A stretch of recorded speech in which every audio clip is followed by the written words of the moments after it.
Good morning children.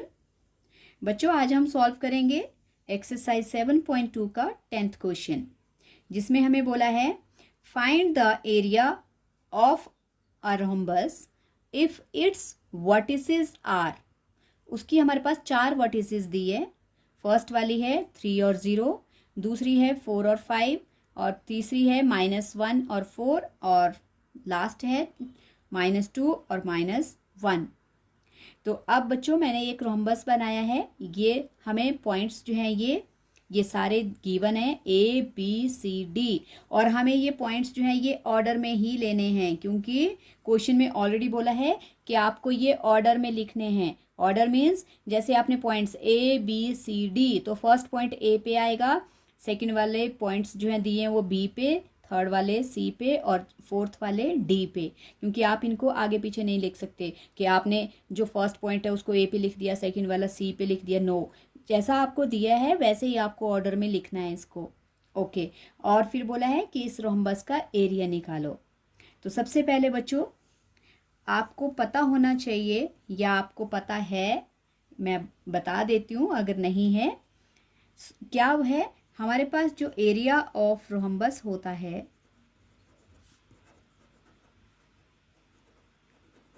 वो कैसे निकलेगा? वो निकलेगा area of rhombus half into D1 into D2।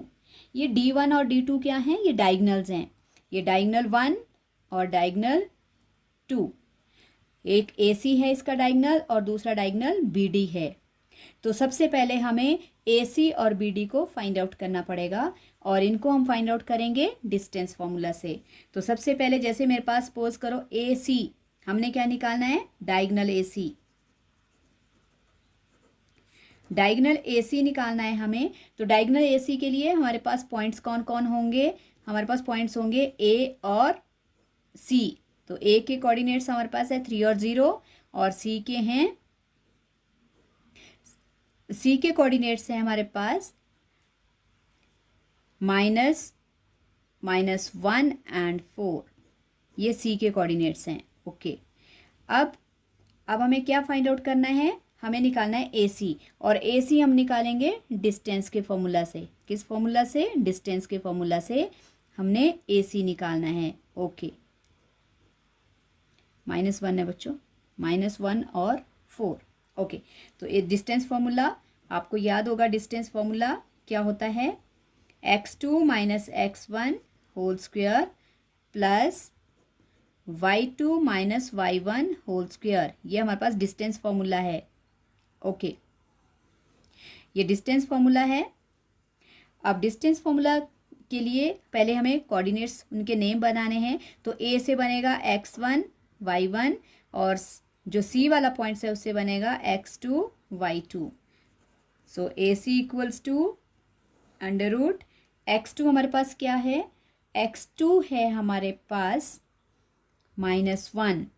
Okay, so -1 minus, और x1 हमारे पास है 3 होल स्क्वायर प्लस y2 हमारे पास है 4, और -y1 है 0।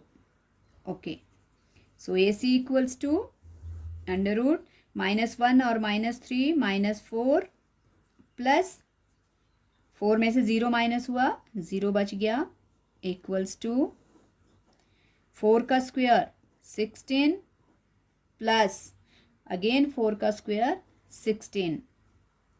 सो AC हमारे पास क्या बन जाएगा? AC हमारे पास हो जाएगा √32। अब हम बच्चों √32, अब हम क्या करेंगे? √32 के प्राइम फैक्टर्स करेंगे। ओके, 2 से करेंगे, 2 1 ज़ा 1 कैरी ओवर, 2 6 ज़ा 12 हो गया। फिर 2 से 2 8 ज़ा 16, 2 4 ज़ा 2 2 ज़ा हो गया बच्चों, फिनिश हो गया हमारे पास। देखो अब हम पेयरिंग करेंगे। इस 2 के लिए 1 और इस 2 के लिए 1, तो पेयरिंग कर दी। इन 2 पेयर के लिए 1 2 आ गया, इन 2 पेयर के लिए एक 2 आ गया। जो हमारे पास पेयर्स में 2 हैं उनको हम बाहर लिखेंगे अंडर रूट के। कौन कौन से हैं, 1 2 और ये दूसरा 2 2 ज़ा 4 हो जाएगा।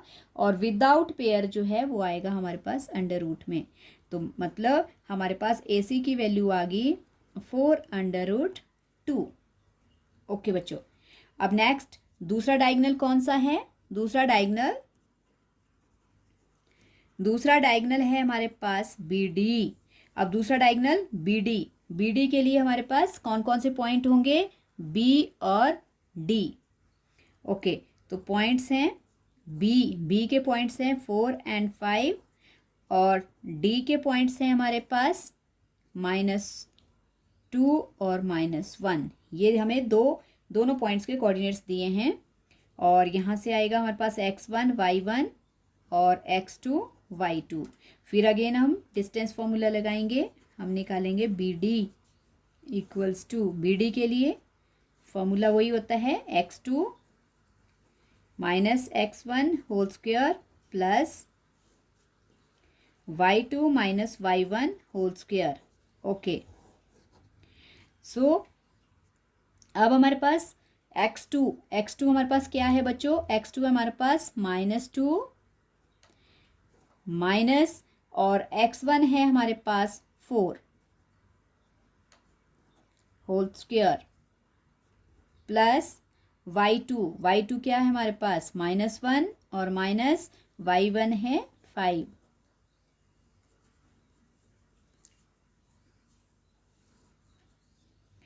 -2 और -4 -6 प्लस -1 और -5 ऑल्सो -6।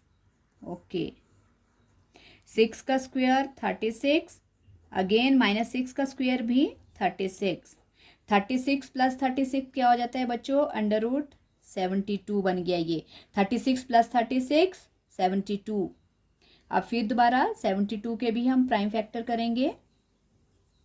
2 3 ज़ा 6, 1 कैरी ओवर, 2 6 ज़ा 12, 2 1 ज़ा और 2 8 ज़ा, 2 9 ज़ा, 3 3 ज़ा।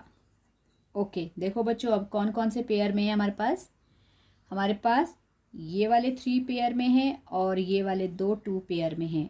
तो इन 3 पेयर के इनके 2 के लिए एक 3 आ गया, इन 2 के लिए एक 2, विदाउट पेयर रह गया 2। तो लिखो, कैसे लिखेंगे? जो पेयर में है उनको लिखेंगे रूट के बाहर और मल्टीप्लाई का साइन लगा के और साथ में अंडर रूट 2, क्योंकि ये विदाउट पेयर है। सो दैट मीन्स BD की वैल्यू आपके पास बनेगी, BD बन गया 6 अंडर रूट 2। इसको लिखने की ज़रूरत नहीं है बच्चों, ये यहीं का स्टेप है। यहाँ पे 3 × 2 क्या हो गया? 6 और अंडर रूट 2। अब हमें क्या निकालना है? अब हमें फाइंड आउट करना है एरिया ऑफ रोम्बस। और एरिया ऑफ रोम्बस का फॉर्मूला क्या है? Half into D1 into D2, मतलब फर्स्ट डायगोनल और इंटू सेकेंड डायगोनल। सो निकालो बच्चों, area of rhombus equals to half into D1 क्या है हमारे पास? AC into BD। Okay, so half into AC हमारे पास क्या आ गया है? AC हमारे पास है 4 अंडर रूट 2 मल्टीप्लाई, और BD हमारे पास कितना आया है? BD है हमारे पास 6 अंडर रूट 2। ओके, अब हम कैंसिल करेंगे। 2 1 ज़ा 2 2 ज़ा। बच्चों 2 से हमारे पास अपॉन में एक ही 2 है, इससे आप एक ही डिजिट कैंसिल कर सकते हो। या तो 2 के टेबल में जैसे 2 से 4 भी कैंसिल हो रहा है, 2 से 6 भी हो रहा है, तो आप 4 को कर सकते हो या फिर 6 को कर सकते हो। दोनों नहीं हो सकते, तो इसलिए मैंने 2 से 4 को कैंसिल कर दिया। अब हमारे पास क्या क्या बच गया? हमारे पास रह गया 2 under root 2 into 6 under root 2। अब देखो बच्चों, दोनों के अंडर रूट सेम है, तो ये बाहर वाली वैल्यूज आपस में मल्टीप्लाई हो जाएंगी। ये बन जाएगा 6 अंडर रूट 6 मल्टीप्लाई बाय 2 और मल्टीप्लाई ये जो √2 है, √2 है, इनको भी जब हम मल्टीप्लाई करेंगे तो हमारे पास आ गया सिंगल 2। ओके, सो 6 2 ज़ा 12, 12 2 ज़ा 24, एरिया आ गया हमारे पास 24। और इसको कैसे लिखते हैं? स्क्वायर यूनिट में, क्योंकि आपके पास सेंटीमीटर मीटर इसमें कुछ नहीं दिया है तो आपने यूनिट्स करके लिखना है। स्क्वायर यूनिट्स, स्क्वायर यूनिट्स मतलब क्योंकि एरिया जो होता है वो डबल होता है, स्क्वायर में होता है, तो इसलिए क्या आंसर आया? हम लिखेंगे 24 स्क्वायर यूनिट। यही हमारा आंसर था और यही हमने फाइंड आउट करना था। तो बहुत आसान क्वेश्चन है बच्चों। रोम्बस दिया है, रोम्बस की 4 वर्टिसेस दी है, आप डायगनल्स रोम्बस बनाकर डायगनल्स को ज्वाइन करोगे। लेकिन सबसे पहली बात, आपको पॉइंट्स बोला है ऑर्डर में लिखना है, तो उसको ऑर्डर में ही लिखना है। जैसा फर्स्ट पॉइंट ए पे आएगा, सेकंड जो दिया है वो बी पे, थर्ड दिया है वो सी पे, चौथा दिया है वो डी पे। तो इस तरह से आपने ऑर्डर वाइज ये लिखना है और उसके बाद डायगनल्स को ज्वाइन करना है। और डायगनल्स को ज्वाइन करने के बाद फिर डिस्टेंस फॉर्मूला से डायगनल्स निकालने हैं।